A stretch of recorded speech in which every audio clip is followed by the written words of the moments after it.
everybody, and welcome to another drawing and talking video with me, Freebie your host. And let me just say, it's good to be back drawing other people's characters.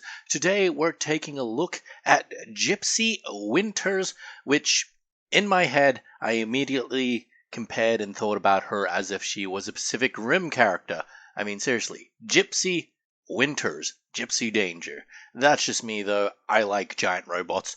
This character has nothing to do with Pacific Rim or giant robots, just so you're aware, but you probably figured it out already.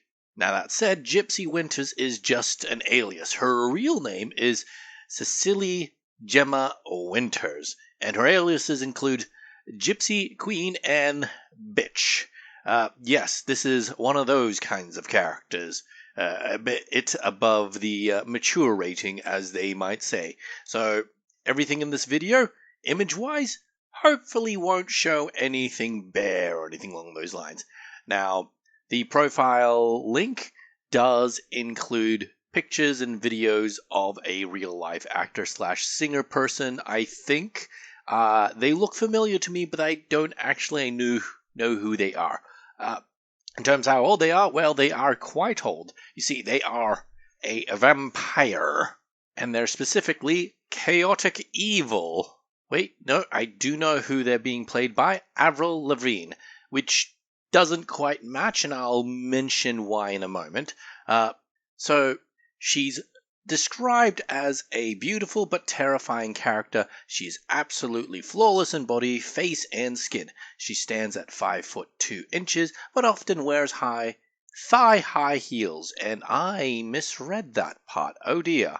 So, in my art piece, I just gave her normal high heels, or at least as good as I can put them in. I'm not very good at drawing fashion sometimes, but it says she often wears it, not that she always wears it. And next it says she sports an ample and supple chest. So, you know, big titties, as they might say. Now, in my artwork, that's what I gave her, something roughly the size of her head. That said, Avril Lavigne is not that. At least not that in the pictures that I've been provided. Moving along, it says her body is built for seduction and the smecks, curvy and soft in all the most sensual ways. Her mouth is soft, a perfect shade of pink or red, and looks as if they are begging to be kissed.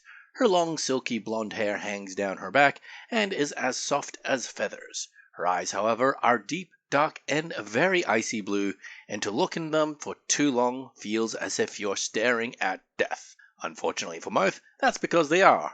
Because, well, she's a vampire, I assume. So she's a vampire who loves power, control, and sex. I mean, I'm boiling it down a lot. There's a lot more to the character than that, but that's essentially what she is. Now, mechanically speaking, from what I can tell, she's more manipulative than anything else.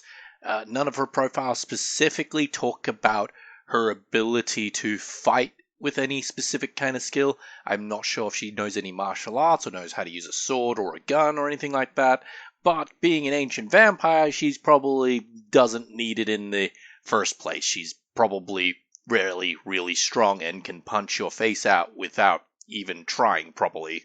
My point is, has the body of a really super-powered vampire, but her actual power, from what I can tell, comes from the fact that she's, number one, a vampire, number two, really manipulative like hell, and number three, the fact that she's got all these hundreds of years of experience. She's probably got a power base, I assume, but in of itself, no mechanical real power. Like, I don't think she can shoot lasers or fireballs out of her mouth, for example. Now, in an RPG, I can see this character as being the main boss, or at least the boss behind the final boss fight. She's not the one that you fight specifically, but rather the one you foil the plans of. You fight her thralls, the people she's got under her control and such. So in that case, she would be the BBEG, technically speaking. Now, if you're playing in a tabletop RPG, she would probably be the NPC big bad evil person. However, I can see at least a few scenarios in which she'd be in the party with the rest of the players. Number one, she's infiltrating them, she's evil, and she's trying to manipulate the party into doing stuff for her. The other scenario is that everyone is already evil and she's still doing the manipulating thing with them all. Can you play her in LARP? And the answer is kind of. As an NPC, perfectly fine. Anyone can play an NPC. As a player character, it depends on your LARP system. I'm not sure of many LARP system which says, hey, you're a nigh immortal vampire. Please have 1,000,000 hit points so you can't die from normal stabbings and the whatnot. Now, if you play as a vampire, you're probably bound to the same rules as everyone else. In some of the LARPs I've been in, if you're playing a non-human character, you get an extra hit point or two. Nothing too drastic and the like. There are probably RPGs out there that say, hey, if you're playing a vampire, you get these stats. And of course, you have Vampire the Masquerade style LARPs, where everyone is an immortal super vampire anyways. So, in that regard, she wouldn't be that special. Anyways, that's my drawing and talking video about Gypsy Winters. I hope you've all enjoyed it. And have a good day. Bye-bye.